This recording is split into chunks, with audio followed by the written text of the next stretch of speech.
Et bienvenue, quelle belle brochette d'invités prévus et d'invités surprises. C'est super, là vous avez vraiment de la chance d'être avec nous ce matin parce que vraiment vous avez devant vous un panel de créateurs YouTube et de journalistes qu'on adore chez Infomito.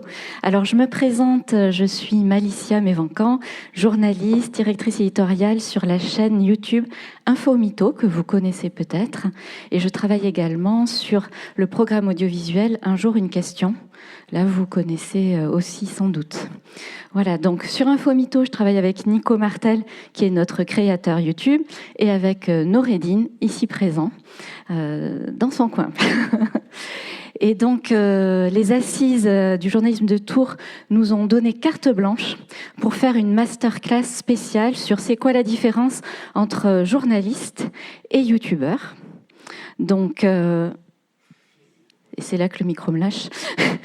Et donc, pour ça, on a eu la joie, en fait, d'inviter tous nos créateurs, youtubeurs préférés. Donc, je vous présente, nous avons à la fois Justine, qui est là, qui va vous faire signe. Nous avons Camille aussi, ici présente. Donc, on a un plateau très mixte, ça c'est chouette. On a aussi, Charlotte. Voilà, on a Benoît, voilà, on a Max et on a Charles, voilà, qui a un train à prendre, donc il restera pas très longtemps avec nous. Donc si on a des questions, ça sera à lui qu'on les posera en premier. Voilà. Donc bienvenue à toutes et tous. Pour commencer, donc on est ensemble pour 1h30. Donc on va vous projeter une vidéo pour vous montrer le travail de chacune et de chacun. Alors comme on a des invités surprises, il n'y a pas tout le monde dans cette vidéo, mais vous pourrez ensuite discuter avec nos invités et puis aller voir leur chaîne ensuite depuis soit votre classe, soit depuis chez vous. Ensuite, ça sera à vous de poser des questions. Donc Nicolas va animer pour Infomito. Il va faire passer le micro sur le plateau et après, Noureddine et moi, on passera dans les rangs pour voir si vous avez des questions à poser. Et on finira en beauté avec un quiz sur les biais cognitifs. Voilà, sur les fake news. Donc c'est parti, Noureddine, je te laisse lancer la vidéo de présentation. Ils sont journalistes et ont comme point commun de publier leurs vidéos sur YouTube. Dans quelques minutes, vous allez pouvoir leur poser des questions, mais avant de commencer, voici un petit aperçu de leur travail et de leurs spécificités.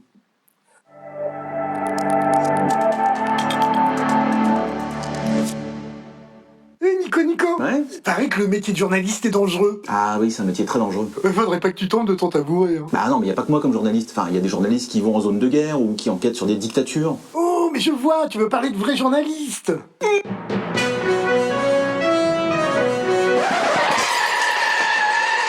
Nous sommes en Big 2026 et la rumeur selon laquelle Brigitte Macron, l'épouse du président Emmanuel Faucher Macron, serait née homme sous le nom de Jean-Michel Trogneux, circule encore sur les réseaux. Non, c'est pas fini ça. Eh ben non. Et il y a peu de chances pour que ça s'arrête un jour, même si elle faisait un test ADN en direct pour prouver qu'elle est bien une femme de naissance. Parce que Stranger Things, c'est pas juste une série de science-fiction / horreur à la Stephen King. C'est aussi un patchwork de théories conspizinzin, de vrais projets secrets du gouvernement américain et d'une bonne dose de paranoïa made in USA. Tout commence aux États-Unis en 1890. Cette année-là, la Kennard Novelty Company met sur le marché un morceau de bois qualifié de magnifique planche parlante. Elles peuvent jouer le rôle d'un coach, d'un pote ou même de l'amoureux idéal. Il y a des tas d'apps qui proposent ça maintenant, et des millions de personnes s'en servent tous les jours. Certaines juste pour s'amuser, d'autres pour développer de vraies relations virtuelles qui vont durer des mois ou des années et prendre autant d'importance dans leur vie que des relations réelles. Ok, je suis à l'aéroport Charles de Gaulle, il est 17h52 et je vais passer la nuit ici. Enfin, ça c'est ce que je pensais la toute première fois que j'y suis allée. Dans cet aéroport, tout ce qu'on voit pas pendant la journée se révèle la nuit. Une fois que les portes se ferment, un autre monde apparaît. Excusez-moi monsieur, c'est fermé là ? Des gens que vous avez peut-être croisés en attendant votre vol et que vous n'avez jamais vraiment remarqué vivent pourtant ici. Tu rentres dans là? Et personne ne vient vous embêter ici? Non, à part la sécurité, personne ne nous embête. Dans le plus grand aéroport d'Europe, deux mondes se côtoient sans jamais se mélanger. Des fois je leur dis, bah voilà, madame je dors ici, qu'est-ce que vous voulez faire d'autre, mais vous avez pas de maison, bah non. Honnêtement, le sujet m'a complètement dépassé. J'étais aussi bien qu'un gosse pouvait être. Console, télé, tout ça. Pendant plusieurs jours, ils ont accepté de me montrer leur technique de débrouille et comment l'aéroport essaie de les cacher. Jusqu'au dernier jour où j'ai découvert un endroit complètement invisible aux touristes, mais bien connu des SDF, les sous-sols.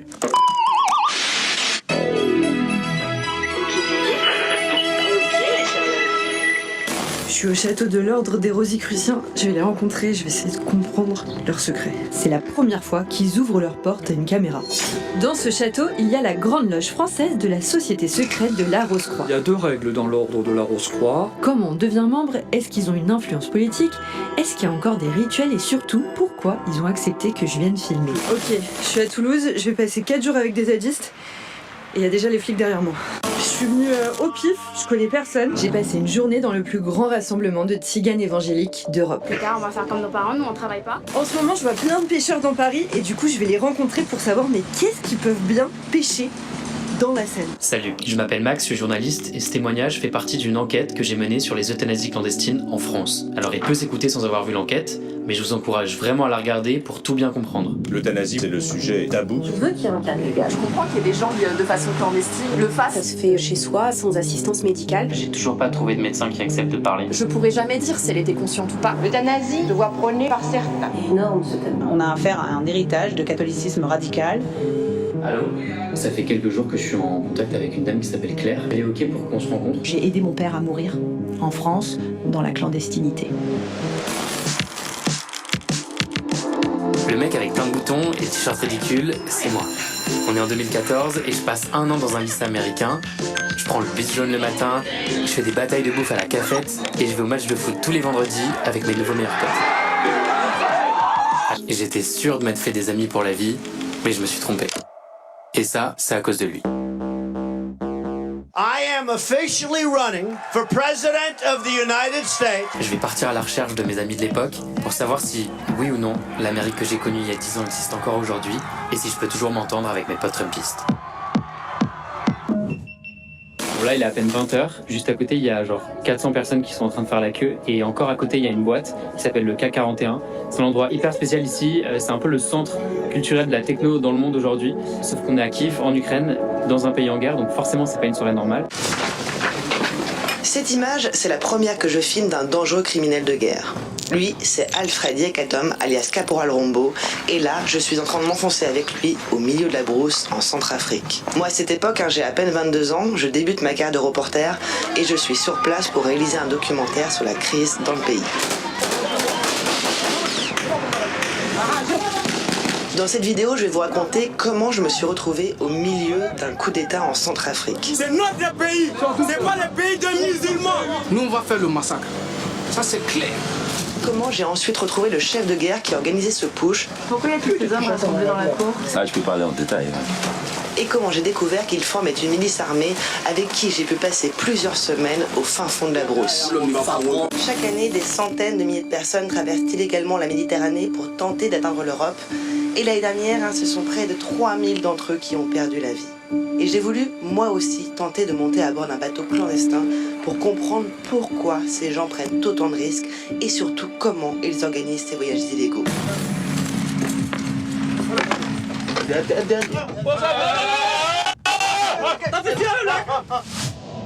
Ce que vous venez de voir, c'est la vidéo d'un kidnapping qui a été filmé en direct. Et ces images, elles ont été tournées par Balin Selenko, un confrère journaliste hongrois qui était en même temps que moi à Alep, en Syrie, en 2013. Aujourd'hui, je vais vous raconter un moment qui était assez difficile et que j'ai vécu au tout début de ma carrière de journaliste. C'est un jour où j'étais en Syrie et tous mes collègues se sont fait kidnapper, sauf moi. Moi, quand j'ai vu Jacques pour la première fois, une seule question m'obsédait. Allez Benoît, un peu de courage. Après tout, une simple phrase sépare un inconnu d'une connaissance. Excusez-moi, je peux vous déranger? De loin, on dirait que vous êtes l'homme le plus triste au monde. C'est vrai ou pas? Non, non, pas du tout. C'est peut-être l'air que j'ai quand je bouge pas, je sais pas, je suis comme ça. Mais non, je suis pas triste du tout, non. Après cet échange, j'ai convaincu Jacques de passer plusieurs jours avec lui. Je crois que j'ai envie de le connaître. Lui ou ce qu'il dissimule sous son maquillage doré. Je m'appelle Benoît, je suis journaliste et mon truc à moi, c'est de raconter la vie des gens. Dans cette vidéo, je vais vous parler de quelqu'un qui m'a profondément marqué. Jacques, l'homme en or. À quoi ça ressemble? Des vacances entre aveugles. Elle a jeté ce corps par terre, man. Je vais mettre une gauche ou une droite? Non mais montre-moi, c'est où déjà? C'est là. À quoi bon jouer au bowling quand on ne voit pas les quilles? D'ailleurs, qu'est-ce qu'on voit quand on ne voit pas? Ça c'est la question. C'est difficile d'y répondre. Du coup la voix c'est un critère. C'est genre un mec qui a une voix méga aiguë, c'est mort. Pourquoi est-ce que Eva, elle met des lunettes en pleine nuit? Pour apaiser ses yeux ou pour se cacher du regard des autres? Et quand je croise un aveugle dans la rue, est-ce que je dois le guider ou faire semblant de ne pas le voir? Si je suis accompagnée, parfois les personnes aiment parler à la personne qui m'accompagne et pas à moi directement. Je sais pas moi. En fait, c'est comme ça, on est invisible quoi. On est là, mais on est invisible quoi. Je me suis toujours posé plein de questions sur les aveugles sans me rendre compte que ces questions, parfois, elles créent plus des fossés entre nous qu'elles nous rapprochent. Il y a du monde, tu vois. On n'est pas tout seul en fait. Franchement, mais qu'est-ce que je fous ici? C'est une forêt qui est réputée pour être magique en fait. Un journaliste perdu dans une forêt hantée a cherché des êtres surnaturels un soir de pleine lune. Est-ce que tu peux me dire qu'est-ce qu'on peut voir dans cette forêt en fait? On peut voir beaucoup d'orbes, d'êtres de lumière, des fées quelquefois aussi, ou des petits lutins. T'en as déjà vu des petits lutins? Ouais, des petits lutins, ouais. Dans mon champ parallèle de vision, ouais. Est-ce que Alain me balade complètement? Allez, soyez sympa. Ou est-ce que son histoire de lutin là, tu vois, ici, elle peut être réelle? T'en as pris combien des photos comme ça dans ta vie? À peu près 30 000. Je sais que ça fonctionne bien, en général. Moi, je me demande quand même s'il est pas un peu fou. Ça va sentir un tremblement de terre qui se passe n'importe où sur la planète, en fait. Mais j'écarte cette pensée parce que je l'aime pas. Et parce que je sais qu'il est simple de taxer de fous ceux qui sont trop différents de nous. Je sais que Gérard, il aime pas quand je suis trop en retard. J'ai 20 minutes de retard. Rentrez donc, monsieur Benoît. Rentrez donc. Salut Gérard. Oui, salut. L'exactitude n'est pas votre principale force, monsieur Benoît. Ça commence très mal. Je suis un peu en retard. Comme d'habitude. Donc je pense qu'avec le cerveau de moule que vous avez, vous ne pouvez pas être en avance, jamais. Avec ça, ça me fait des poussées d'hémorroïdes, moi, quand je suis énervé le matin. Vous êtes même pas rasé? Je ne même pas. Je vois pourquoi tu m'interviews, tu aurais pu faire les réponses et les questions tout seul, en tête de fouine. On vous a dit comment allait s'appeler la vidéo qu'on fait ensemble? Non. Ça s'appelle La vraie vie d'un vrai coup. Ah oui, on a accès. C'est carrément là, ça.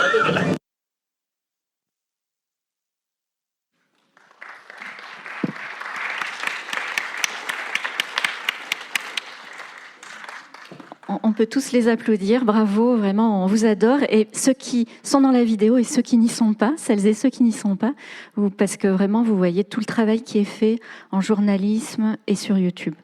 Donc là, je laisse Nicolas commencer les échanges et après, on va passer pour prendre vos questions. Oui, alors bonjour à toutes et tous. Donc on a vu dans la vidéo, moi je suis arrivé sur YouTube un petit peu par hasard parce que la société pour laquelle je travaille, Milan Presse, a créé cette chaîne, Info Mytho. Donc on m'a demandé de participer, j'ai dit ok. Mais vous êtes lancé en solo, vous avez décidé de créer une chaîne YouTube en votre nom et de vous présenter comme ça devant le public. Je voudrais savoir un petit peu qu'est-ce qui vous y a poussé. On va peut-être commencer par Charles. Bah, moi, c'était l'envie, principalement. Je travaillais pour la télé aussi depuis quelques années et j'avais envie de créer sur YouTube parce que je consommais que du contenu YouTube. Et en fait, c'est en arrivant chez Brut en 2017 que j'ai réussi à, entre guillemets, concrétiser ce rêve puisqu'ils m'ont donné un peu carte blanche pour développer des reportages et des documentaires chez eux. Et donc, j'ai créé la cellule documentaire chez Brut, cellule reportage et documentaire. Et après, j'ai réussi à leur imposer aussi la création de ma chaîne sur mon temps libre pour pouvoir faire des choses qui ne me laissaient pas faire chez eux. Donc, c'est vraiment l'envie, le premier truc qui a lancé ça, quoi. Et quelqu'un d'autre je sais pas. Oui. Moi, en fait, en vérité, c'est Charles qui m'a motivée. Ouais, comme beaucoup. Et moi, dans mon cas, il y avait un peu une lassitude des médias traditionnels. J'ai travaillé longtemps pour Click sur Canal+. J'ai fait 1 an aussi chez France Info pour un documentaire où j'étais que en observation de notre métier. Et en fait, j'en suis sortie un petit peu essorée et je me posais beaucoup de questions sur quel était notre rôle. Et en fait, il y a aussi une partie de création sur YouTube qui a moins dans des médias traditionnels et qui est géniale quand on aime l'image, quand on aime raconter des histoires avec un peu plus de liberté sur la forme aussi, sur le fond évidemment, mais sur la forme aussi. Et voilà, donc je me suis dit, on essaye. Benoît, peut-être. Donc bonjour à tous. Moi, j'étais journaliste au Monde pendant plusieurs années et c'était trop cool. C'est une rédaction qui est géniale et on apprend plein de choses. Sauf que le service où j'étais, c'est pas tous les services, ne faisaient pas de terrain. On est resté à la rédaction pour essayer d'expliquer l'actualité. Et j'ai vraiment ressenti un manque à ce moment-là des gens. J'avais besoin de repartir à la rencontre des gens pour comprendre un peu la France d'aujourd'hui. Et vraiment, il y a plein de services qui le font au Monde. Là, juste celui où j'étais, c'était pas le cas. Et c'est pour ça, donc je me suis dit, j'en ai un peu marre de faire ce métier parce que j'ai besoin de rencontrer plus de monde. Alors j'avais 2 choix. Est-ce que mon autre métier de cœur, ça serait d'être taxi? Donc soit je devenais taxi, soit je devenais journaliste. Et effectivement, moi aussi, c'est Charles qui m'a dit, mais Benoît, essaye de faire une vidéo, tu verras bien. Et après, grâce à toi, Camille aussi, parce qu'on a bossé ensemble, j'ai eu un peu le courage et le déclic de lancer la première vidéo. C'est celle qu'on a vue sur Jacques l'homme en or. Et je sais pas, j'ai trouvé beaucoup de sens à ce que je faisais et surtout une vraie liberté créative. Et j'avais envie un peu de re-raconter ce métier de journaliste parce que moi, je trouve que c'est un métier qui est incroyable. Si on le résume, c'est quand même un métier pour lequel on est payé et on est payé pour sa curiosité. Donc c'est vraiment quelque chose qui est fou. Et tous les jours, je m'en rends compte. Et c'est pour ça que je suis devenu maintenant journaliste indépendant sur YouTube. Donc c'est un peu ça la story, quoi. Si quelqu'un... Justine, peut-être, et si elle peut se présenter un petit peu plus, parce que malheureusement, elle n'était pas dans la présentation vidéo.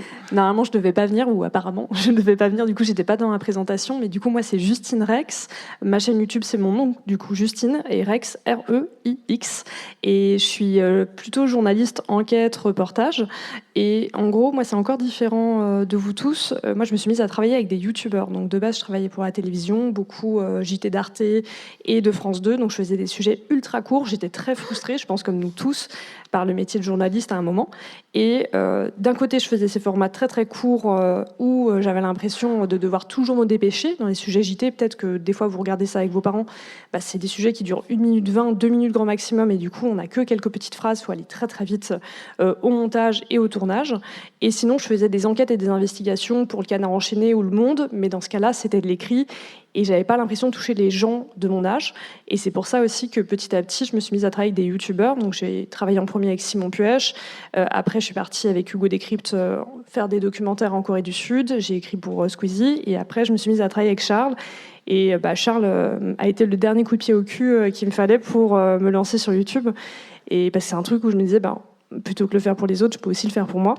Et du coup, c'est quelque chose que je fais depuis 1 an et que j'adore. Parce que, comme nous tous, je pense, la possibilité en fait, que nous offre YouTube et les réseaux sociaux en général, c'est des choses qui ne sont plus possibles ou très très peu possibles dans les médias traditionnels parce que on n'a pas besoin de justifier notre sujet, on peut faire la durée qu'on veut. Évidemment, il y a d'autres difficultés, notamment financières, mais peut-être que ça, vous nous poserez la question. Très bien. Camille ?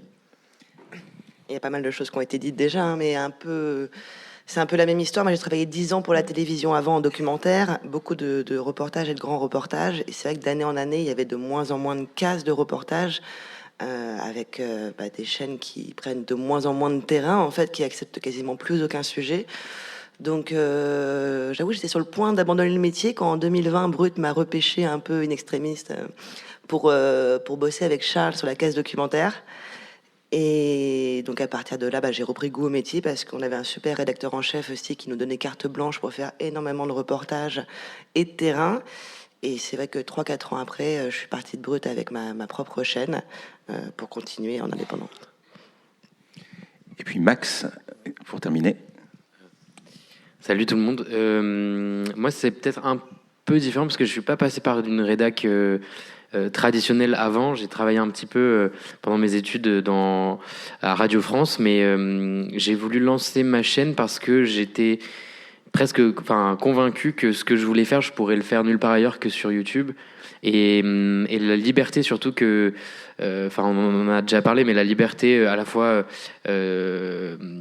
surtout créative en fait, et dans les nouveaux formats que permettait YouTube, je pensais que c'était un espace que j'aurais pas ailleurs. Et donc c'était surtout un moyen de tester en fait avant tout, parce que c'était surtout du test à la base.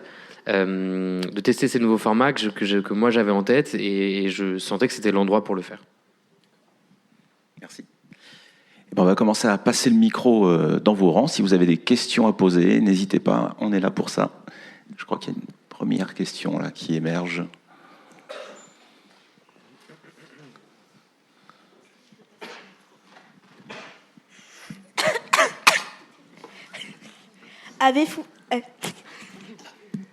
Avez-vous fait des études de journalisme avant de devenir youtubeur?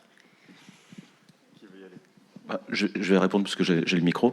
Moi, j'ai fait un parcours assez classique. J'ai fait une école de journalisme à Toulouse. Et je suis entré dans la presse écrite juste après. Donc, la formation, c'était 2 ans et demi. En fait, la dernière année, on l'a passée essentiellement en stage. Et je suis rentré comme ça dans la presse. Et ça n'est que des années plus tard que j'ai mis les pieds sur YouTube. Mais voilà. Mais... Je pense qu'on a presque tous fait une école de journalisme. Peut-être Max, non pas Max. Voilà, sinon tous, ouais. Moi j'ai fait 1 an d'atelier d'art avant de faire 3 ans de journalisme. Mais je crois que oui, presque tous, peut-être sauf Max. Ouais.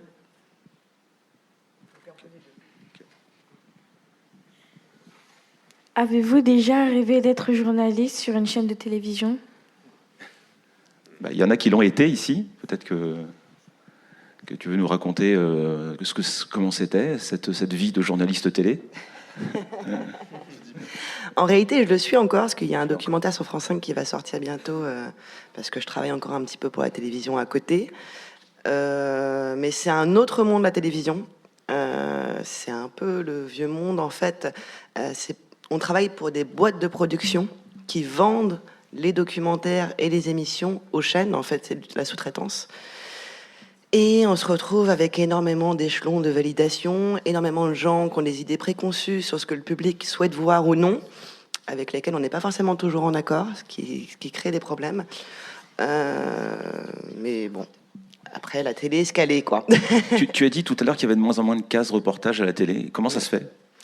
Je sais pas, les gens de la télévision sont persuadés que les gens ne veulent plus voir de reportages. Non, ça coûte plus cher. C'est vrai que ça coûte plus cher qu'une émission de plateau. Aujourd'hui, on favorise des émissions de plateau, on invite 3-4 gars à parler autour d'une table, et clairement, il y a moins de risques, moins de cher. Voilà. Mais on le voit sur YouTube, nos reportages de terrain, ils marchent super bien, souvent beaucoup mieux que les face-cam. Et je pense que les gens ont envie de voir du reportage, et on peut encore faire du reportage pour pas très cher, même en France en réalité. Il n'y a pas besoin de moyens phénoménaux. Donc je pense qu'il y a pas mal d'idées préconçues et un non-goût du risque, quoi. Oui. Sur la télé, moi, j'avais fait 1 an d'émission en direct à la télé sur Canal+. Et c'était... en fait, c'est marrant parce que d'un coup, tu te retrouves dans le salon des gens à 19h tous les soirs. Mais en fait, c'était, je crois, la pire période de ma vie et le moment que j'ai vraiment le plus détesté. Parce que, en fait, t'as que 1 minute pour raconter ce que tu dois raconter. Tout va très vite. Tu te fais maquiller, habiller, machin, pour vraiment de l'information très, très superficielle. Et donc, je pense que ça convient à certaines personnes. Et moi, ça m'avait pas convenu du tout. J'avais pas du tout aimé travailler, en tout cas en direct à la télé, quoi. Une autre question? Oui, je crois qu'il y en a pas mal là qui arrivent. C'est une question un peu plus pour Camille, du coup. Comment vous réagissez face au danger de mort et péripéties pendant vos tournages? Vaste question. En réalité, c'est difficile de répondre à ça parce que toutes les situations sont très différentes. Ça fait ça fait 15 ans que je fais du reportage. Alors, je fais pas toujours du reportage en zone compliquée où je prends pas toujours des risques. Je fais des reportages aussi en France. Et ça dépend énormément de la situation. Après, avec l'expérience, on apprend à jauger et à pas prendre des risques inconsidérés pour rien. Donc évidemment, quand on couvre des terrains de conflit, comme Charles le fait aussi, des fois, on se retrouve dans des situations un petit peu complexes. Mais en général, on est bien entouré. On travaille avec un fixeur, c'est-à-dire un guide, un traducteur local qu'on écoute. On peut être parfois en bed avec une armée locale. Donc, il y a une part de risque, mais qui est mesurée. En fait, on parle souvent aussi d'une balance risque-qualité de l'information. On prend des risques quand ça vaut vraiment la peine, mais pas pour rien. Je sais pas, Charles, peut-être que tu as quelque chose à rajouter. Comment tu réagis à ça? C'est hyper difficile comme question.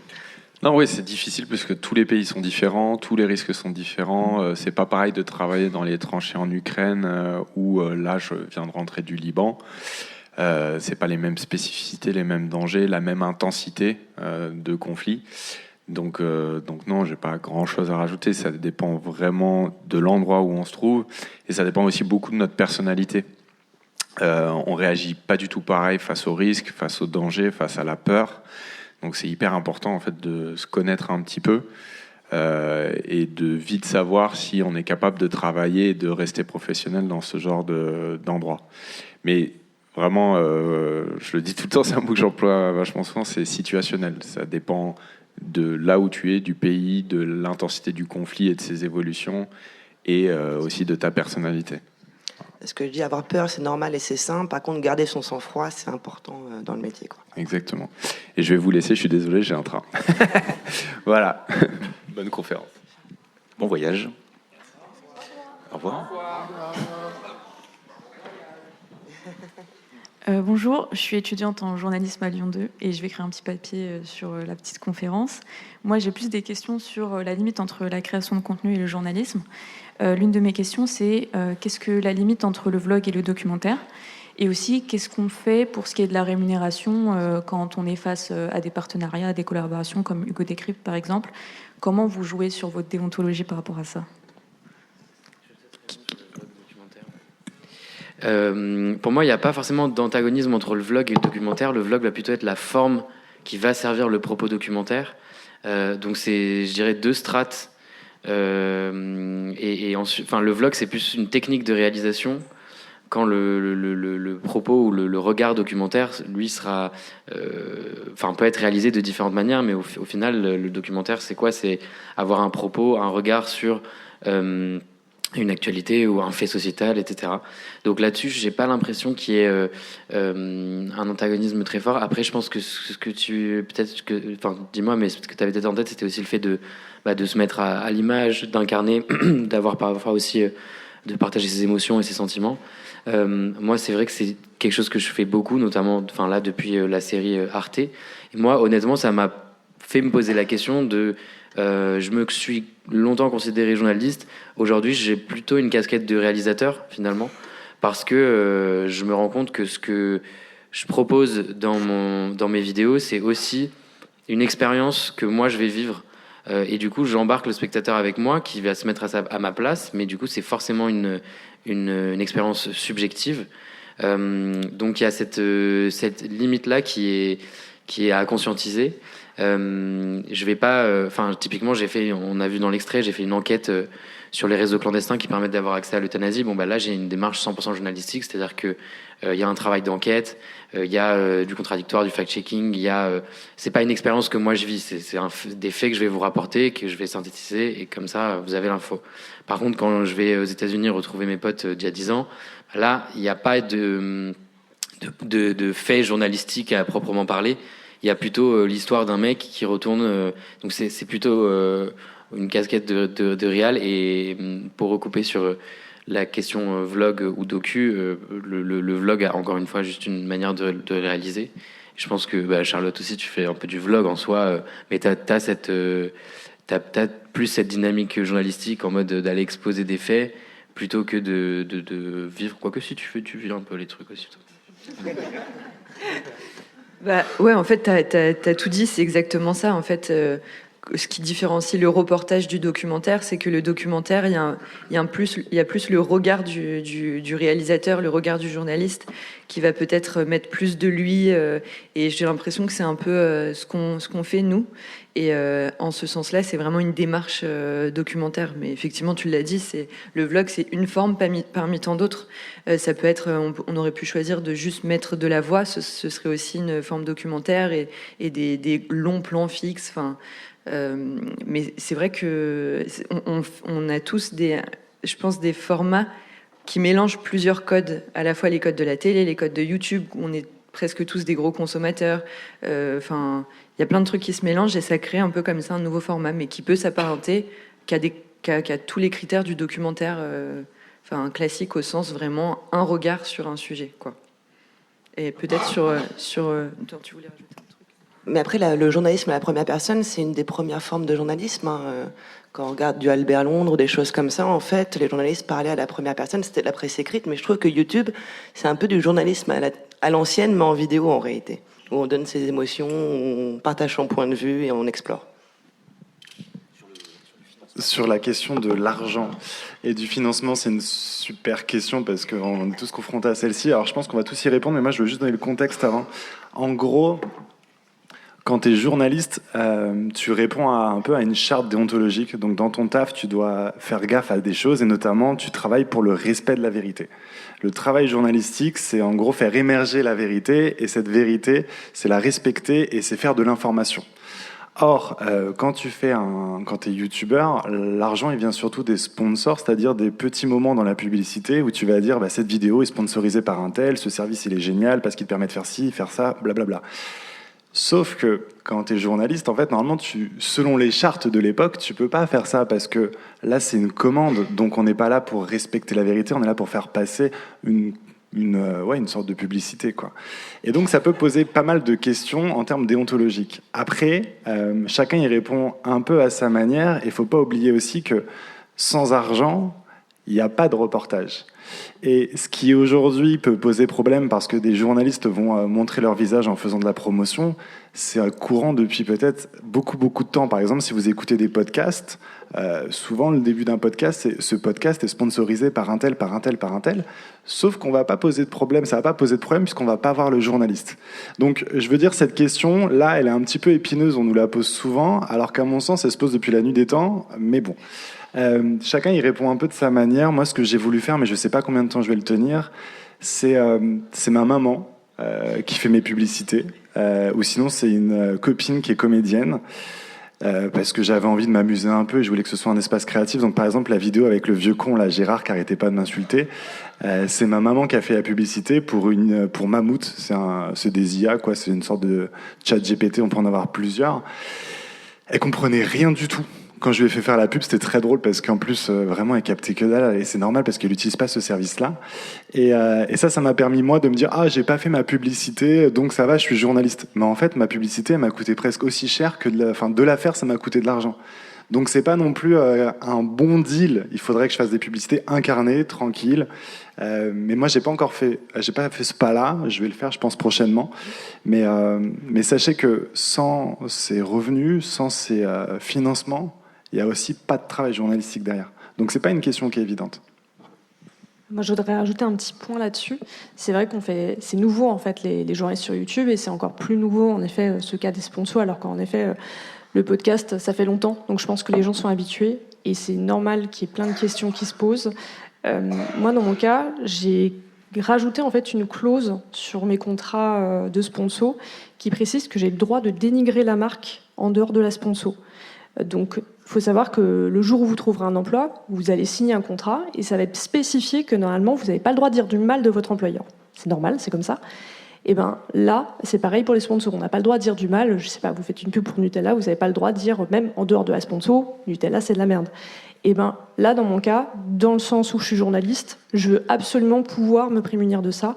Donc j'ai fait rajouter cette clause dans le contrat qui, moi, me fait me sentir beaucoup plus à l'aise avec l'idée de faire des sponsors. Même si, évidemment, ça dépend de chacun d'entre nous, mais moi, c'est pas un plaisir de faire des sponsors. Mais c'est juste que pour faire du reportage et de l'enquête, en fait, on n'a pas le choix. Je pense que la question, c'est aussi le choix des marques, plus que le fait de faire de la sponsor dans tous les cas, parce que sur YouTube, plein de créateurs le font et c'est quand même quelque chose qui est largement accepté aujourd'hui. Et sur le choix, c'est vrai que ça, c'est un peu complexe parce que chacun de nous ici, on n'a pas les mêmes critères. Typiquement, Benoît, là, il vient de dire qu'il avait fait un truc avec une IA. Moi, c'est quelque chose que je refuse de façon systématique.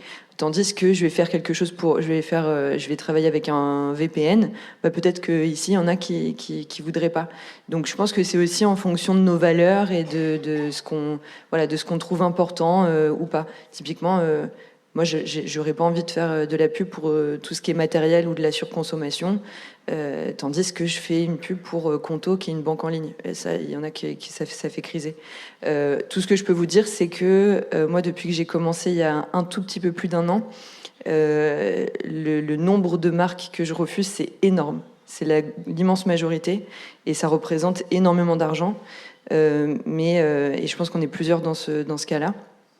Et donc, c'est toujours un peu compliqué parce qu'on a envie de dire... non, vous inquiétez pas, on fait très attention et en tant que journaliste, on a tout checké, on a regardé si la marque était safe, etc.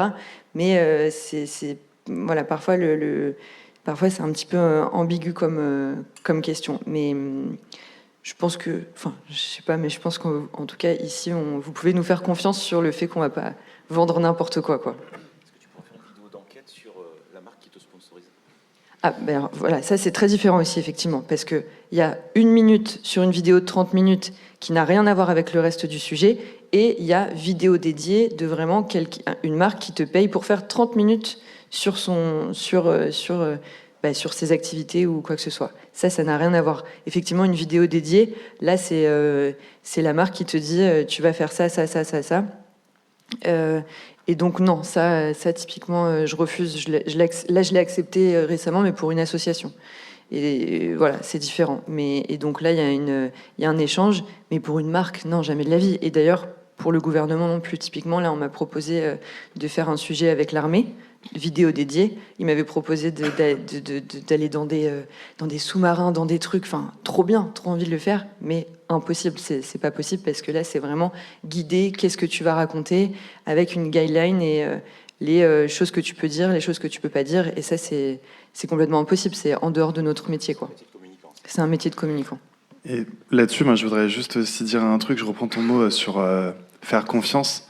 Les journalistes, quand ils sont indépendants, par exemple, des fois, on va faire un travail journalistique, mais on va pas pouvoir boucler la fin de mois parce que c'est un métier qui est quand même assez compétitif dans le sens où il y a beaucoup de gens sur le marché du travail.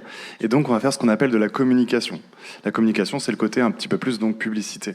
Et chaque journaliste indépendant, il peut le faire dans sa vie, notamment quand on est en presse écrite. Par contre, en fait, quand le journaliste, il fera du journalisme, il faut lui faire confiance parce qu'il sait faire les deux choses. Il sait quand il a un travail journalistique et un travail de communication. En tout cas, moi, ça, c'est mon point de vue. Et donc, il faut aussi avoir confiance dans son professionnalisme.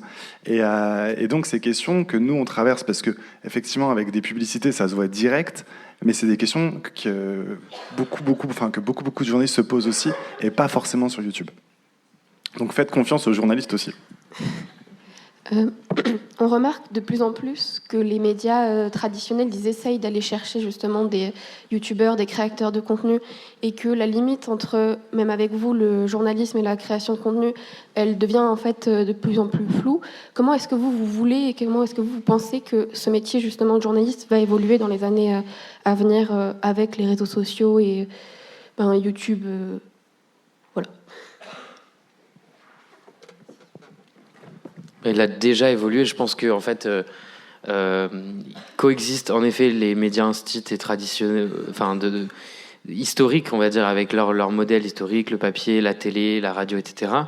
Et de plus en plus, des modèles à la fois de journalistes indés qui font leur truc comme nous tous ici, et en même temps des collabs entre des journalistes indés et des médias installés. Typiquement, moi j'ai fait un cross-post avec Arte pour une série que j'ai sortie. Je crois qu'on en parlait hier. Il y a plus ou moins plein de projets dans les tuyaux, un peu sur des modèles similaires avec d'autres médias. Il y a de plus en plus de médias institutionnels, plutôt classiques, qui vont venir chercher des profils comme les nôtres pour collaborer et pour aussi à la fois chercher une nouvelle audience, mais aussi des nouvelles manières de raconter les choses, des nouveaux formats. Je pense que c'est plus même par rapport à ça. Donc cette évolution, elle est en marche depuis un petit moment déjà, et moi je pense que ça va juste s'accentuer de plus en plus. Il y a de plus en plus de personnes qui se lancent, et c'est une bonne chose parce que ça fait. En fait, le problème, c'est que le public est prêt pour regarder du reportage sur YouTube, pour regarder du docu sur YouTube, et au-delà de sur YouTube. Ces nouvelles formes-là, justement, on parlait de vlog documentaire, mais il y a plein d'autres formes, mais c'est une nouvelle forme que le numérique nous a permis d'explorer et de diffuser. Le public est prêt pour ça. Mais le problème, c'est qu'il y a toute l'industrie, on va dire, journalistique ou médiatique qui, elle, n'est pas câblée pour répondre aux attentes du public, parce qu'elle est câblée sur un modèle économique qui est basé sur la télévision et qui en fait est un média hyper vieillissant, et donc du coup, sauf que c'est des modèles qui sont en place depuis 30 ans, il y a des boîtes qui tournent depuis 30 ans sur des modèles avec des systèmes de financement qui sont d'une certaine manière, etc. Et donc le problème, c'est que du coup les producteurs de contenu, on va dire, alors je parle de la télé, vont offrir pléthore de docus, de reportages, etc., qui sont pas forcément en phase avec ce qu'attendent au final, le public, ou en tout cas une partie du public qui est amenée à grandir, puisque c'est nos générations, les plus jeunes et un peu plus au-dessus de nous. Donc il y a un enfin moi je le vois comme ça, j'ai l'impression qu'il y a un problème parce que le public est prêt pour regarder des séries en mode vlog, pour regarder des reportages sur YouTube, etc. Mais l'industrie de production, elle, est encore calquée sur un modèle qui marchait très bien il y a 10 ans, 15 ans, 30 ans, mais qui aujourd'hui répond plus forcément aux attentes du public. Ou en tout cas du renouvellement du public. Moi, j'ai une question, juste, je peux me permettre, qui est un peu en lien avec la tienne. Tu as parlé de création de contenu et de journalisme à un moment donné, on est revenu aussi tout à l'heure dessus. Qui voudrait être youtubeur ou créateur de contenu parmi tout le monde ici, là, TikToker et tout? N'ayez pas peur de lever les mains sans avoir honte si c'est le cas. Est-ce qu'il y a des gens qui voudraient être genre TikToker? Nardine, est-ce qu'il y a des gens qui voudraient, je sais pas, être journaliste? Ok, c'est cool. Il y a un biais de sélection là. Il y a un petit biais de sélection au milieu. J'ai vu que les mains venaient beaucoup du milieu. Ouais. Il y a une différence peut-être, je sais pas s'il y a une différence entre créateur de contenu et journaliste, et en même temps, oui, il y en a une, c'est ce qu'on disait tout à l'heure, c'est sur l'information. Un créateur de contenu, il peut tout faire plein de vidéos sur YouTube ou sur les réseaux sociaux. Ça peut être des vidéos de divertissement, ça peut être des vidéos de gaming. Le journaliste ou le créateur de contenu d'information, je pense moi je vais utiliser ce terme-là, cette expression, ce qu'il va créer, c'est de l'information. Et l'information, ça veut dire plein de choses. En même temps, c'est compliqué à définir. C'est tout ce qui va être nouveau, ce qui va apporter, je sais pas, des éclairages à la société pour mieux comprendre la société, la faire avancer d'une certaine manière. Et donc, c'est ça la nature profonde, je pense, de la différence entre les deux. Et ça pose des questions aussi économiques parce que un créateur de contenu, il va faire des vidéos aussi pour sa chaîne, pour sa communauté. Mais un journaliste, des fois, il va peut-être devoir faire une vidéo. Il sait qu'elle va pas marcher, mais pour l'information, il faut qu'elle sorte sur Internet. Et donc, ça crée des dynamiques qui sont parfois un peu différentes. La semaine dernière, je suis allé, il y a 2 semaines, pour la semaine de la presse à l'école, je suis allé dans un CDI. Et un truc qui m'a marqué, c'est la prof documentaliste disait à ses élèves qu'on pouvait faire confiance aux médias traditionnels parce que c'était des institutions, que c'était surveillé, voilà, qu'ils avaient une réputation à tenir, qu'il valait mieux faire confiance à ces médias qu'à des créateurs de contenu qui pouvaient, par nature, raconter un peu n'importe quoi. Alors ça m'a gêné. J'ai essayé d'apporter un peu de nuance à ça, à dire il y a aussi des journalistes qui ont la carte de presse et qui travaillent pour des médias reconnus, mais qui peuvent dire des bêtises, ça existe. Et il y a aussi des gens qui n'ont pas tous la carte de presse et qui font de la création de contenu sur YouTube et qui ont un travail de grande qualité. Mais comment faire la différence facilement entre ceux qui font ce travail de qualité et ceux qui racontent un peu n'importe quoi? Là, c'est beaucoup plus compliqué à expliquer. Parce qu'en fait, il faut se plonger dans le contenu pour savoir s'il est de qualité ou pas. Et je trouve ça très frustrant de devoir lutter contre ces idées reçues. Je ne sais pas ce que vous en pensez. Ouais, tu parlais de la carte de presse. Je ne sais pas si vous avez vu ça, mais CNews s'est fait condamner par l'Arcom l'année dernière pour plusieurs fake news, notamment autour de l'écologie. Et Pascal Praud, il a sa carte de presse. Nous, on ne l'a pas.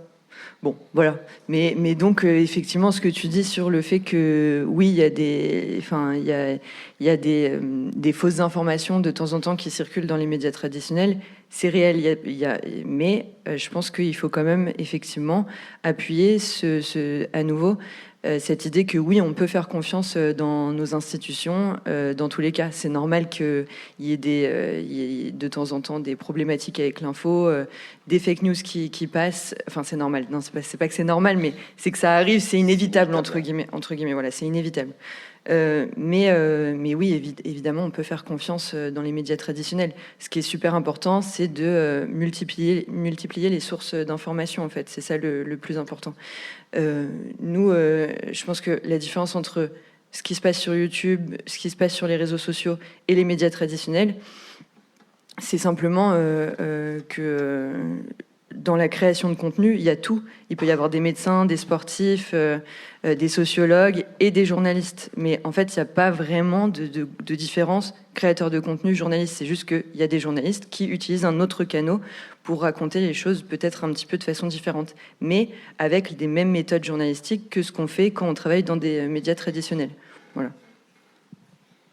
Est-ce que quelqu'un voulait ajouter quelque chose là-dessus? Ce que je disais typiquement sur le fait que l'industrie telle qu'elle s'est construite, etc., n'est plus forcément en adéquation avec les usages d'aujourd'hui. C'est ce que tu disais sur Pascal Pro, typiquement. Je trouve que ça en fait partie. Alors, je sais pas s'ils sont là aujourd'hui, mais la commission qui décide de si oui ou non on a le droit d'avoir une carte de presse, aujourd'hui, elle se base sur des critères qui sont quand même majoritairement calqués sur un modèle qui fonctionnait encore une fois il y a 10, 15, 30 ans, mais qui aujourd'hui est plus forcément aussi pertinent qu'il devrait l'être. Et donc, moi, je pense qu'il faudrait aussi réévaluer à la fois, évidemment, tous les systèmes de toute cette industrie de production, mais aussi les systèmes d'homologation, justement, typiquement, comme le truc de carte des presses.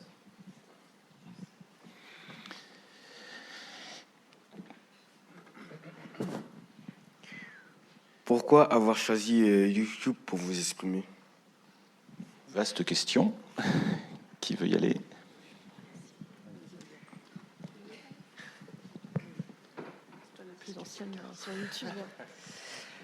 Alors, pourquoi YouTube? En réalité, sur Internet, il n'y a pas non plus énormément de canaux qui permettent de diffuser des contenus assez longs. En fait, avec TikTok, Instagram, X, on peut diffuser du contenu court. Après, le long, on a le choix entre YouTube ou Dailymotion. Donc, clairement, on va là où il y a du public, où il y a plus de monde. Et aussi, ce qui est intéressant avec YouTube, mais on n'en a pas parlé, parce qu'on a parlé des financements avec les sponsors aussi, c'est que YouTube reverse 55% de l'argent. Parce qu'en fait, YouTube met des publicités sur sa plateforme comme n'importe quel site web ou n'importe quelle plateforme. Et c'est le seul endroit où 55% des revenus publicitaires directement sur le site revient aux créateurs. Donc aussi, dès qu'on commence à faire un petit peu de vues, en fait, on est directement payé sans avoir à faire de sponsor même. Donc les gens qui arrivent à faire des millions de vues, en fait, arrivent parfois à financer complètement leur contenu sans sponsor, même ce qui est le cas d'ailleurs des fois de Charles et tout ça. Donc c'est un peu la plateforme idéale. Et en plus, il y a quand même une super équipe YouTube France où c'est pas comme les autres plateformes un peu nébuleuses, où on a des gens qui répondent aux coups de téléphone, qui répondent aux messages, qui nous aident quand on a des difficultés, si on a des problèmes de publication et tout. Donc en fait, tout est fait pour qu'on aille sur YouTube aussi, clairement. Et tu vois, quand tu dis ça, ça me fait penser à TikTok, où TikTok a quand même censuré énormément de sujets, notamment Gaza, où c'est comme ça qu'est né le fameux emoji pastèque, pour parler de Gaza, parce que moi je me souviens très bien, à ce moment-là, je travaillais pour Vice, et dès qu'on parlait en fait de guerre, de Gaza ou quoi que ce soit, en fait, toutes nos vidéos étaient strikées, donc c'est-à-dire qu'elles étaient carrément dépubliées. Et après, notre compte en général était complètement shadowban, donc c'est-à-dire que personne pouvait voir nos comptes. Donc évidemment, YouTube, il y a aussi la question des mots-clés. Ça reste une entreprise américaine. Mais TikTok, j'ai envie de dire, c'est encore pire. Et évidemment, ouais, il y a la question du long qui, je trouve, fait que YouTube, c'est idéal pour ça. C'est vrai que par rapport aux pubs et aux sujets qu'on peut aborder, en fait, en vérité, il faut savoir que sur les réseaux sociaux, un contenu va être poussé, que ce soit sur Insta, YouTube, TikTok, etc., en fonction de sa correspondance avec les pubs qui peuvent être à côté. C'est-à-dire que si on commence à parler de guerre, je sais pas, de suicide, qu'on parle de trucs trop gore ou quoi que ce soit, les plateformes n'ont pas d'intérêt à accoler des pubs à notre contenu. Et donc, en ça, c'est peut-être, je pense, une des plus grosses problématiques à laquelle on se heurte en tant que journaliste, parce que, mine de rien, on peut faire le choix de parler de ces sujets-là, mais on sait que ça va pas être poussé par la plateforme, parce que, en fait, finalement, à la fin, c'est les pubs qui vont dicter si oui ou non un sujet va être poussé. Ça ne nous empêche pas du tout. Il y a une liberté d'expression qui est, je pense, en tant que journaliste et en tant que créateur, plus large dans le sens que si on est dans une rédaction, dans le sens où on choisit absolument tous les sujets qu'on veut faire. Et ça, c'est génial. Simplement, on est au courant que certains vont pas être poussés et certains vont être vus simplement par une petite part de notre audience. Et si on est à l'aise avec ça, c'est très bien.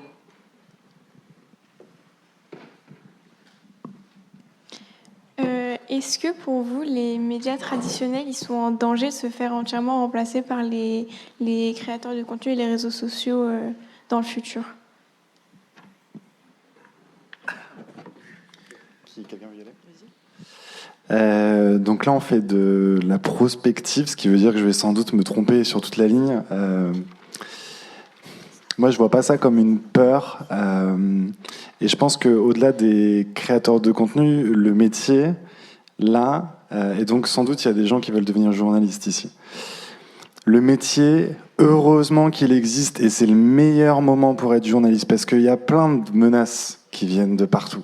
On a la menace des intelligences artificielles qui peuvent remplacer des journalistes physiques.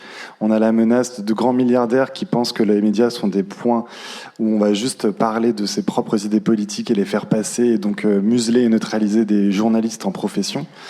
On a effectivement un mélange des genres. Il y a une vraie question à laquelle on n'a pas répondu. Moi, je ne sais pas comment y répondre. Des fois, il y a des créateurs de contenu qui font de la meilleure information que les journalistes. Comment est-ce qu'on parle d'eux? Comment on les intègre?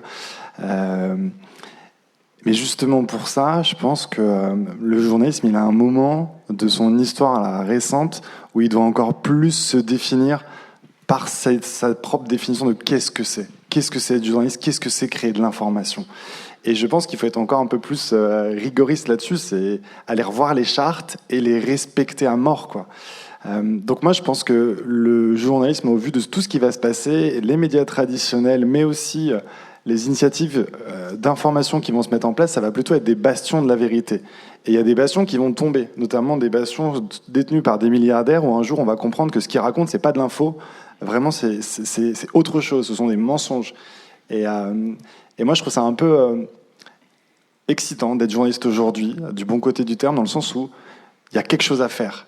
Il y a quelque chose à faire et il y a un métier à redéfinir complètement. Et en même temps, heureusement qu'il est là et heureusement qu'on a des journalistes. Alors là, on parlait effectivement du métier de journaliste. La question portait aussi sur la capacité de survie, tout simplement, des médias eux-mêmes. Il y a des médias qui, tout simplement, disparaissent parce que y a pas assez de lecteurs, qui s'effondrent parce que le marché ne leur permet pas d'exister. Il y avait au XXe siècle un journal qui était un journal de référence, en tout cas un journal de qualité, qui était France Soir, qui a fini par disparaître en tant que journal.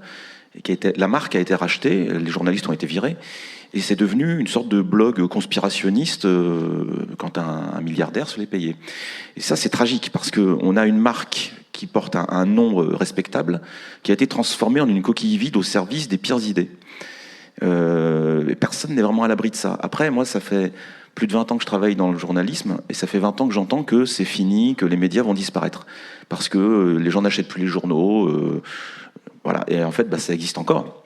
Donc, il faut que le public soit là à soutenir le journalisme de qualité, à soutenir les médias qu'ils méritent.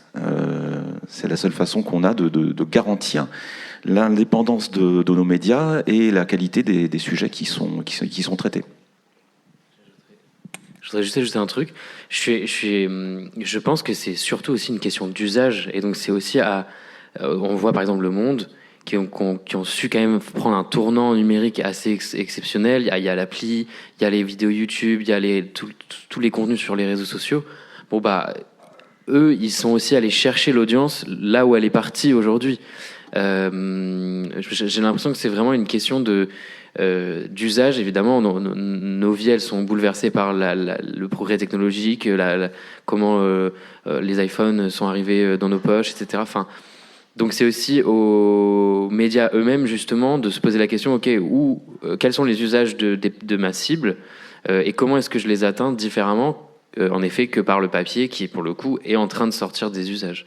Mais c'est pas parce que le papier, le journal papier, lui, est en train de sortir des usages que ça signifie forcément l'effondrement des marques médias. Typiquement, je trouve que Le Monde est l'exemple peut-être le plus représentatif, mais il y en a plein d'autres. Mais ouais, voilà.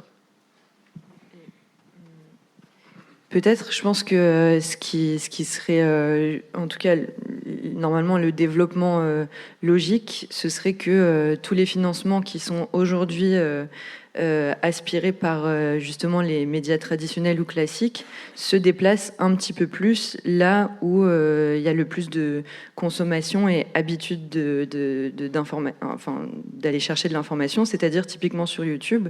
Ce qui serait judicieux, c'est que des créateurs comme nous ou d'autres qui travaillent, qui font un travail sérieux, etc., soient aussi aidés financièrement par nos institutions, nos grandes institutions en France typiquement. C'est en réflexion. C'est considéré vraiment très sérieusement aujourd'hui. Et je pense que c'est super bien parce que voilà, les années qui arrivent, la consommation, elle est sur YouTube, elle est notamment à la télé, dans les salons des gens.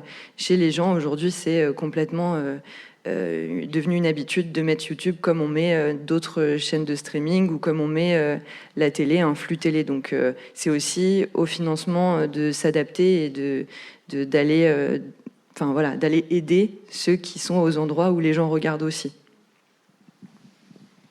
Bonjour. Aujourd'hui, on entend beaucoup que les Français se méfient des journalistes et de la presse en général. Donc ma question c'est, d'après votre expérience, comment les médias historiques et les internautes perçoivent votre contenu qui sort des circuits de diffusion traditionnels ? Je pense que je peux parler là-dessus parce que j'ai couvert les Gilets jaunes. Peut-être que ça parle pas à certains, mais les Gilets jaunes, du coup, c'était en 2018 et ça a été l'une des plus grosses manifestations, en tout cas sur la durée après mai 68. Et en gros, c'était tous les samedis de novembre 2018 à juin 2019. Et tous les samedis, j'ai fait le tour de France pour justement France 2 et Arte, où je faisais des JT et je faisais des directs télé. Et j'étais tout fraîchement sortie d'école de journalisme. On nous avait dit que c'était un métier qui était détesté du public, on le savait. Mais c'est différent quand on voit des personnes des quatre coins de la France qui nous disent qu'on est la finance, qu'on manipule l'information. J'ai eu des confrères et des consoeurs qui ont été blessés, qui sont retrouvés à l'hosto. Il y a aussi évidemment des violences policières. Donc je pense que ça a été une grosse réalisation, en tout cas moi de mon côté en tant que journaliste, parce que du coup on se dit ok, comment on fait pour essayer de renouer un lien qui est vraiment rompu avec le public. On a beau dire regardez mes comptes, vous allez voir que je suis pas la finance, mais il n'empêche que forcément on nous lie avec des actionnaires, le service public, forcément il y a toute une vision aussi, on le voit avec la commission d'enquête qui est en ce moment sur les financements de France Télévisions. Mais moi, ce que j'ai trouvé intéressant en arrivant sur YouTube, c'était que justement, il n'y avait plus ce tampon de médias. Et c'était juste moi et le public. Et c'était super impressionnant de voir la différence au niveau des commentaires, que je trouve parfois même un peu gênante, dans le sens où des fois on me dit « Waouh, ça c'est du vrai journalisme !» C'est la même chose que ce que je faisais quand j'étais journaliste. Alors évidemment, j'avais pas la même liberté de ton, mais c'était les mêmes sujets que je proposais quand j'étais chez Vice. C'était la même rigueur journalistique, mais du fait qu'il n'y a pas un nom de média derrière, tout de suite, en fait, il y a une confiance qui se renoue un petit peu plus. Et c'est aussi ça que je trouve intéressant dans la création de contenu et sur le fait de publier sur YouTube, c'est que là, on peut dire, tiens, on est journaliste, et regardez, les journalistes, c'est pas tous des pourris. C'est aussi pour ça qu'on a tous une grosse responsabilité vis-à-vis, par exemple, des sponsors, de pas faire n'importe quoi, parce que c'est relativement nouveau, les journalistes sur YouTube. Et s'il y en a un qui fait n'importe quoi, à partir de ce moment-là, on va tous tomber. En tout cas, moi, c'est comme ça que je le vois. C'est vrai que sur YouTube, la grosse différence, c'est aussi de pouvoir montrer un peu plus de comment on travaille et de qui on est et de montrer un peu plus les coulisses. Et oui, c'est vrai que ça renoue un petit peu de confiance et c'est vrai que ça fait du bien. Il faut aussi faire attention parce qu'il y a des gens qui surfent là-dessus pour proposer ce qu'ils appellent de la réinformation. Donc là, on a des sites, des comptes sur les réseaux sociaux qui sont de la propagande, voilà, qui se posent comme de vrais journalistes ou de personnes qui vont vraiment parler de l'information, dire des choses qui sont censurées par le gouvernement, alors qu'en fait, elles vont simplement reprendre de la propagande russe, par exemple, ou d'autres canaux, simplement en surfant sur la détestation que le public peut avoir du journalisme traditionnel.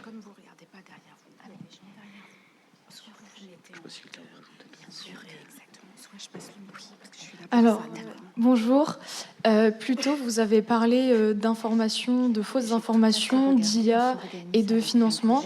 Donc, je voulais savoir si pour vous, est-ce que l'IA, ça a représenté une menace pour votre métier de journaliste, notamment parce que l'État investit de plus en plus dans l'IA au détriment, par exemple, de financement dans le métier du journalisme et dans la culture en France. Et je voulais savoir si pour vous, c'était plus une menace ou alors, par exemple, un support pour vous aider pour faire des publicités ou autre.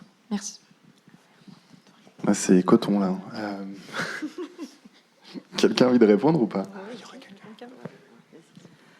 L'avantage du reportage, je pense, c'est que l'IA pourra pas le faire à notre place. Aller sur le terrain, là-dessus, je pense qu'on pourra pas trop être remplacé. Le rapport humain, les images, les échanges, ça, je pense qu'on a l'avantage d'avoir un métier qui est pas trop remplaçable là-dessus, ce qui est pas forcément le cas, par exemple, ceux qui font du desk, où, à mon avis, l'IA va, ce qu'on appelle du desk, c'est faire du bureau, justement, récupérer, par exemple, des dépêches AFP pour en faire un article et tout ça.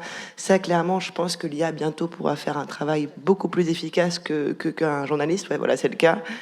Après, moi, j'avoue que j'utilise l'IA comme une aide. Par contre, c'est vrai que c'est un peu ma secrétaire personnelle. Ça peut être... Enfin, voilà, on a toutes et tous une boîte. En fait, quand on est sur YouTube, on est obligé d'être chef d'entreprise, d'être youtubeur, d'être réalisateur, cadreur.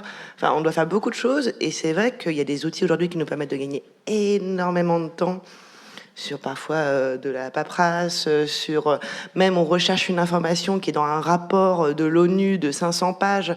Bah, l'IA peut nous trouver la page avec la citation exacte en 2 secondes. Donc pourquoi ne pas l'utiliser? Après, je pense que notre travail de terrain, il peut pas être remplaçable. Personnellement. C'est aussi une question, je trouve, de modèle économique. C'est qu'on n'a pas forcément les moyens non plus de pouvoir embaucher 1000 personnes et qui pourraient faire ce travail-là, justement. Moi, je l'utilise, l'IA, pareil, dans les mêmes termes que toi, mais j'adorerais pouvoir, en fait, plutôt embaucher des gens, être en équipe, travailler à plusieurs, etc. Mais c'est aussi de par notre condition et du coup, notre place sur ce marché qui n'existe pas encore vraiment, qu'on est obligé presque d'y passer. Parce que on pourrait pas faire ça en fait. Enfin, moi je pourrais pas faire ça. Non, on peut pas employer des gens, on n'a pas les moyens. Enfin, donc ça. Voilà. Après, sur le fait qu'il y ait des investissements pour l'IA au détriment peut-être de la culture ou du soutien du journalisme, c'est quand même important d'avoir une forme d'indépendance aujourd'hui. Les IA, quand on parle d'IA, on pense tout de suite ChatGPT ou Claude, ça c'est américain. Il y a aussi des IA très puissantes qui viennent de Chine. En France, on a Mistral, qui est l'IA la plus importante, compétitive en Europe. Je pense que c'est important aussi, on ne peut pas faire l'impasse là-dessus, c'est illusoire de penser qu'on va pouvoir vivre sans ça. Voilà, sinon, on emploiera celle des Américains comme tout le monde.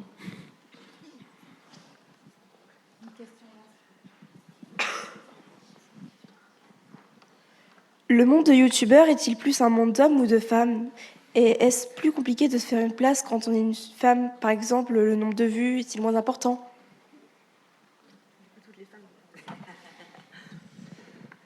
Je connais pas les statistiques. Je sais pas s'il y a plus d'hommes. Oui, il y a plus d'hommes sur YouTube. Non, je pense. Clairement. Hein. Et il y a plus surtout de spectateurs hommes. Ça, par contre, c'est hyper flagrant. Même moi qui suis une femme sur YouTube, je dois avoir 80% d'hommes dans mes viewers. Donc, c'est juste énorme. C'est hyper dur de ramener des femmes sur YouTube, surtout sur de l'info. Malheureusement, c'est hyper stéréotypé, mais les femmes sur YouTube regardent très peu d'infos. Et c'est assez triste. J'essaie de les faire venir, mais j'ai beaucoup de mal. Après, plus difficile, évidemment, je pense que sur n'importe quel réseau, on a toujours peur d'être plus jugé physiquement et tout ça, parce qu'on peut plus souvent avoir des critiques. Moi, je suis assez préservée de ça, j'ai un peu de chance, mais je pense qu'il y a plein de consoeurs qui ont eu quelques soucis avec ça. Après, au niveau de l'algo, je pense pas que ça change grand-chose. En fait, je pense que si la vidéo est de qualité, que le sujet est bien, là-dessus, il n'y a pas d'injustice profonde. Après, par contre, je pense que comme il y a un contenu, enfin, il y a des spectateurs très masculins, le contenu féminin, entre guillemets, est moins consommé, quoi, on va dire. Comme Camille, j'ai plus de spectateurs masculins. Je crois que c'est entre 60 et 70%, moi. En ce qui me concerne, j'ai pas eu le sentiment d'avoir eu particulièrement de problématiques du fait d'être une femme sur YouTube. Ni dans les commentaires, ni dans la façon de faire, ni dans le... Franchement, pour l'instant, ça va, tant mieux. Limite, c'était un peu plus un problème quand je faisais de la télé, quoi.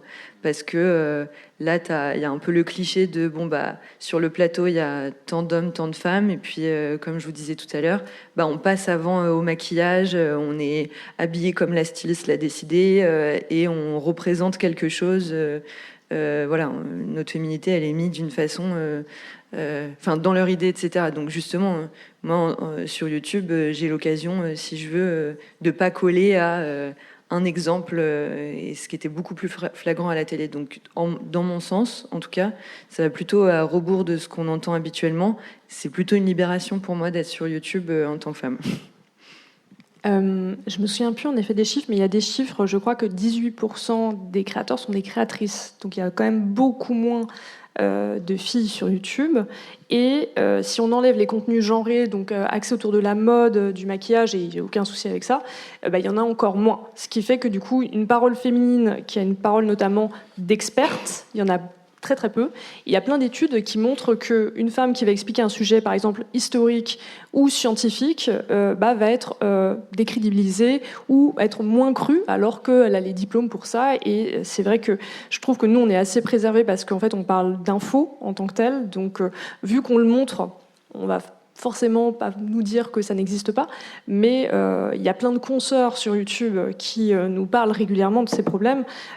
Il suffit d'être historienne et on va dire non, moi j'ai vu tel thèse qui dit l'inverse, ce genre de choses. Moi j'ai eu un sujet où c'était un sujet justement face cam, où je ne suis pas sur le terrain, où je reviens sur une histoire scientifique qui se passe sur Mars, etc., où j'ai interviewé un membre de la NASA, enfin voilà. Et évidemment, il y avait des Jean-Claude qui étaient en commentaire et qui me disaient « Ah, mais non, mais dans l'espace, c'est comme ceci, c'est comme cela. » Je m'en doutais parce que c'était un sujet dit d'homme, donc un sujet scientifique. Sur les autres vidéos que j'ai pu réaliser, c'était pas du tout le cas. Mais évidemment, il faut s'y attendre. Tout comme quand on est sur un métier d'image, comme disait Charlotte, à la télé, on a des fois des remarques sur notre physique, ce genre de choses. Je pense qu'il faut être prêt. À partir du moment où on s'expose, il faut être prête à ça, encore plus quand on est une femme parce que on est objectivé. Mais il faut plus de femmes aussi sur YouTube, c'est super important, je pense. Je voulais ajouter, sur notre chaîne Info ou Mytho, il y a des vidéos qui sont faites par Valentine Delattre, qui est aussi une chaîne qui s'appelle Sciences de Comptoir, qui est très très bien. Et c'est incroyable de voir la différence sous mes vidéos ou les siennes. Évidemment, dès qu'elle explique un sujet scientifique, les Jean-Claude sont là, insultants, jugeants, voilà. Alors que moi j'en ai beaucoup moins. Et c'est pas juste, parce qu'elle travaille comme beaucoup mieux que moi, il faut le dire. Et voilà, c'est assez remarquable sur la même chaîne d'avoir pourtant le même public, mais c'est différence de traitement. Avez-vous eu des soucis avec des personnes ou la justice à cause de vos reportages ou enquêtes qui dénoncent des choses qui ne plaisent pas ? Je n'ai plus le droit d'aller en Chine. Je fais partie des premiers journalistes à avoir enquêté sur les Ouïghours. Donc les Ouïghours, c'est une communauté musulmane qui habite du coup dans la province du Xinjiang en Chine, qui est une province autonome, mais qui est détenue du coup par la Chine. Et du coup, j'ai travaillé pendant 6-7 mois avec Raphaël Glucksmann sur le trafic d'organes des Ouïghours. Et du coup, j'ai plus le droit d'aller en Chine. Moi, je dirais que c'est le petit truc un petit peu quand même emmerdant quand on fait de l'enquête. Et j'avais déjà travaillé en Chine pour France Info sur plusieurs reportages sur place. Donc, du coup, ça me limite complètement. Je sais que je pourrais plus travailler là-bas et enquêter sur ce sujet qui me tenait à cœur. Non, moi, jamais eu de soucis. On est en France, heureusement, on touche du bois pour le moment. On peut travailler quand même relativement tranquillement. Pas étranger, le truc, c'est que tu pars. En fait, tu diffuses une fois que tu es parti, donc le problème ne se pose pas vraiment. Pour le moment, en France, c'est encore possible. Ma dernière vidéo, c'est une grosse enquête, justement, sur des pratiques illégales de la police. Où, on critique directement le ministère de l'Intérieur. On a évidemment aucun retour, aucune menace. On reste en France et prions pour que ça reste ainsi longtemps.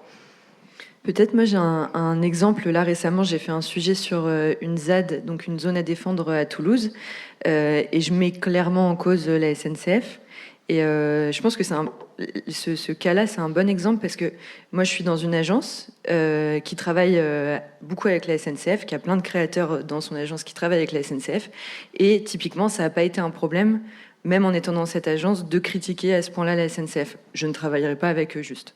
C'est tout. Mais je trouve que c'est intéressant de voir que même avec ça, on a quand même la liberté en tant que créateur journalistique sur YouTube, de pouvoir faire notre travail correctement, même s'il y a des enjeux en interne. Et sinon, au-delà de ça, après mon reportage sur les SDF de l'aéroport Charles de Gaulle, j'y suis retournée 1 ou 2 mois après. Et tout le monde me disait, fais attention, il y a le boss de la Sécu qui te cherche, il sait que t'es là et tout. Donc à part Charles de Gaulle, franchement, ça va. J'ai jamais eu trop de problèmes non plus. Je trouve que notre posture, elle est aussi à double tranchant, c'est-à-dire que comme on n'est pas rattaché à un média, donc, enfin moi, dans mon expérience, j'ai eu beaucoup plus accès à des trucs un peu sensibles ou à des personnes qui voulaient pas parler aux médias, mais qui se méfiaient moins aussi peut-être d'un petit youtubeur ou de jeunes créateurs, etc. Donc qui se font presque un peu, pas avoir, mais qui se disent oui, bon, bah, c'est des jeunes, ils font un truc sur YouTube, ok, eux, je parle pas au monde, mais ok, à eux, j'en parle. Et moi, ça m'est arrivé typiquement alors c'était en France, en Martinique. J'ai fait un documentaire sur la pollution à la chlordécone, donc il y a un pesticide qui a été répandu pendant longtemps et qui a pollué les sols et surtout qui a un impact assez terrible sur la santé des Martiniquais et des Guadeloupéens. Et il se trouve que dans cette histoire, il y a un des nœuds de cette histoire, c'est un groupement de producteurs de bananes qui ont utilisé ce pesticide pendant longtemps. Et la question était de savoir si, est-ce que oui ou non, ils savaient que c'était toxique. Évidemment, eux disent que non. Il y a des archives qui prouvent que oui. C'est un sujet compliqué.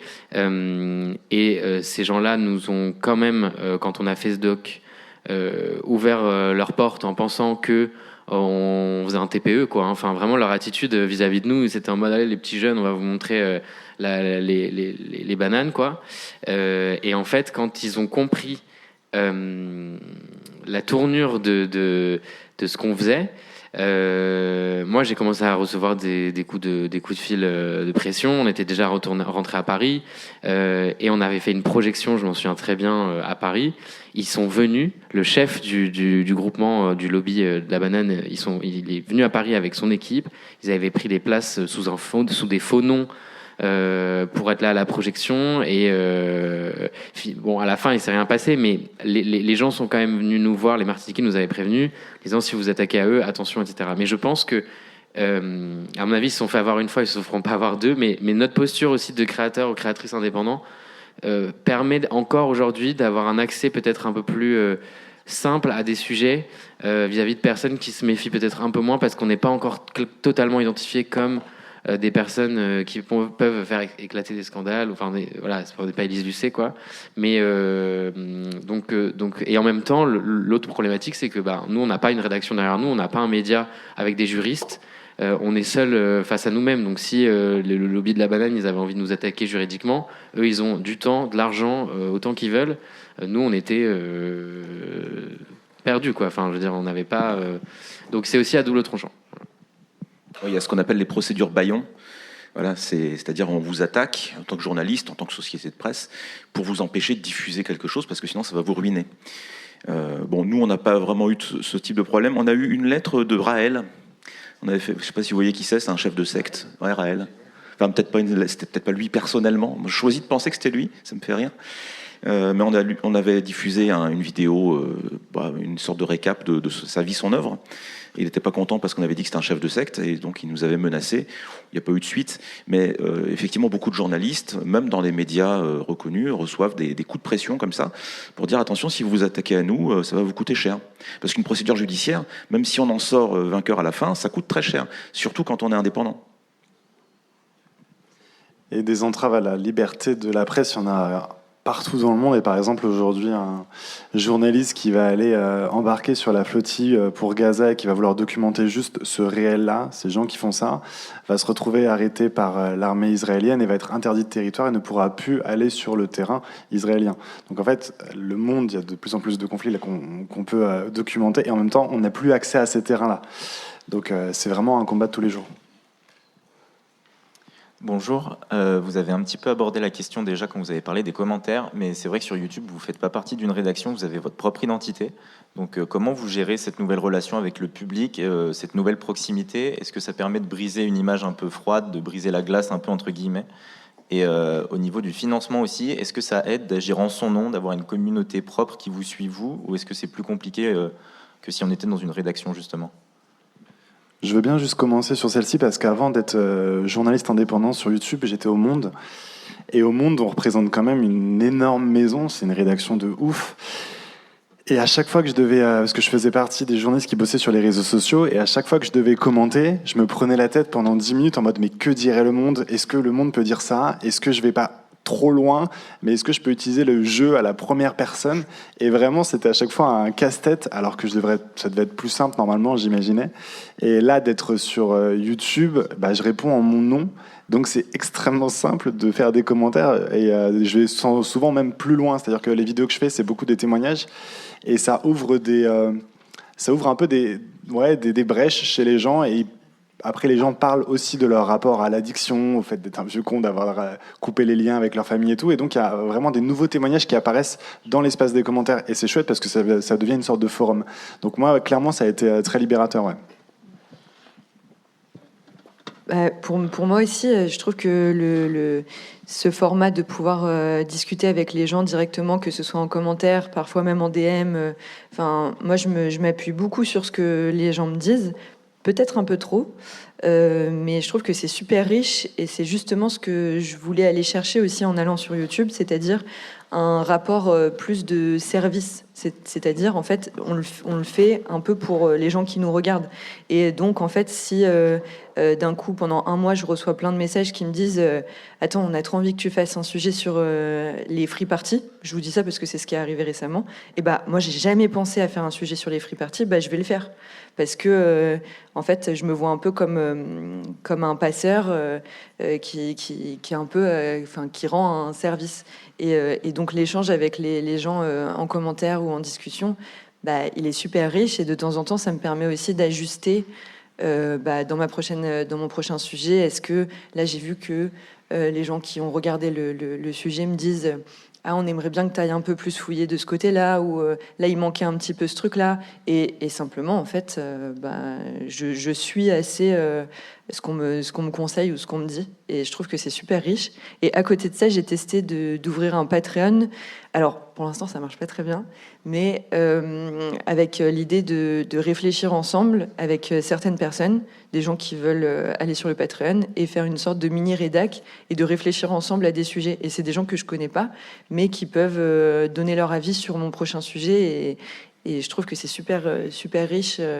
Et c'est vraiment ce que permet YouTube, qui me manquait énormément, moi, dans les médias traditionnels. C'est-à-dire, la ligne édito, en fait, en vérité, elle doit être dictée, oui, par ce qui nous semble intéressant, ce qu'on a envie d'aller creuser, mais aussi parce que les gens veulent voir et l'intérêt des gens. Moi, il y a des trucs qui m'intéressent que moi, je vais peut-être pas le faire.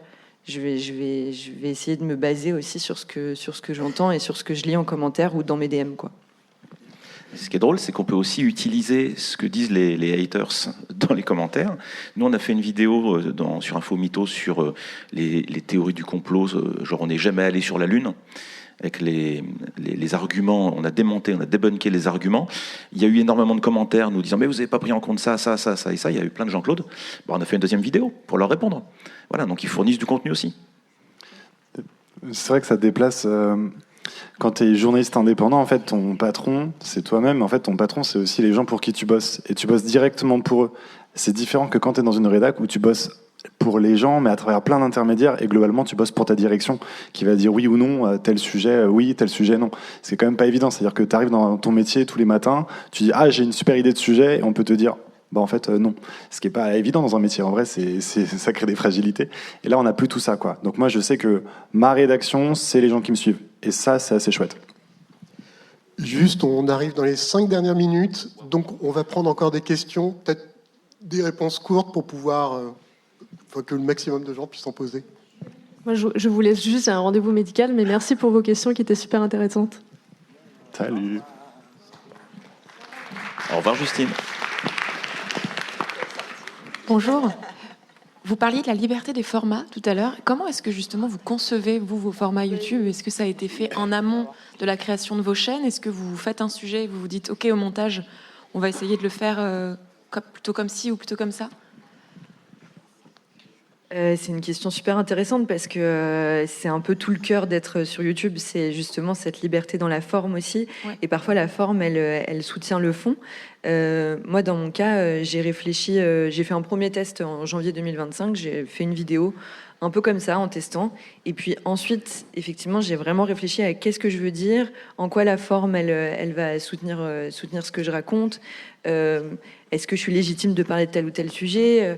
Et typiquement, moi, j'utilise une petite caméra. Je suis toute seule en tournage avec un grand angle. Je filme en 16 mm, donc c'est vraiment très large.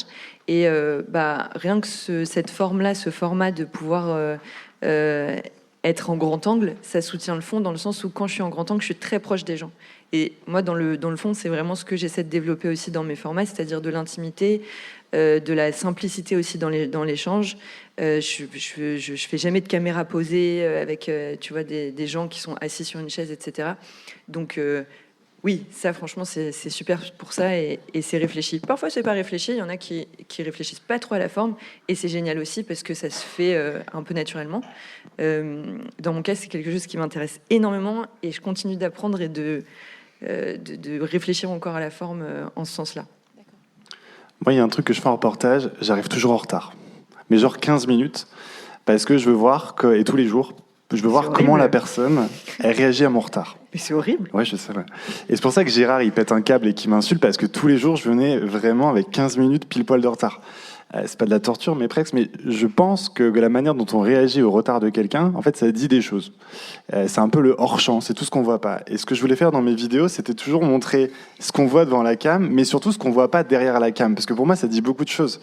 Et une caméra, obligatoirement, ça transforme un peu la réponse des gens. Mais si tu prends toutes les coulisses, en fait, t'as autant d'informations. Et je sais pas, je pense que c'est un peu ça, le journalisme. Moi, je le vois vraiment, vous voyez, il y a la corde de la vie ou du présent, je sais pas quoi, là, qui est une corde. Et tu fais une petite vibration pour voir ce qui se passe. Et ça, j'aime bien le filmer. Et dans mes vidéos, ça se voit, j'en mets beaucoup de coulisses, quoi. On découvre ici que Benoît est sadique. Je crée des trucs, quoi. Je crée des moments. Quelles difficultés pouvez-vous rencontrer lorsque vous êtes sur le terrain pour un reportage ?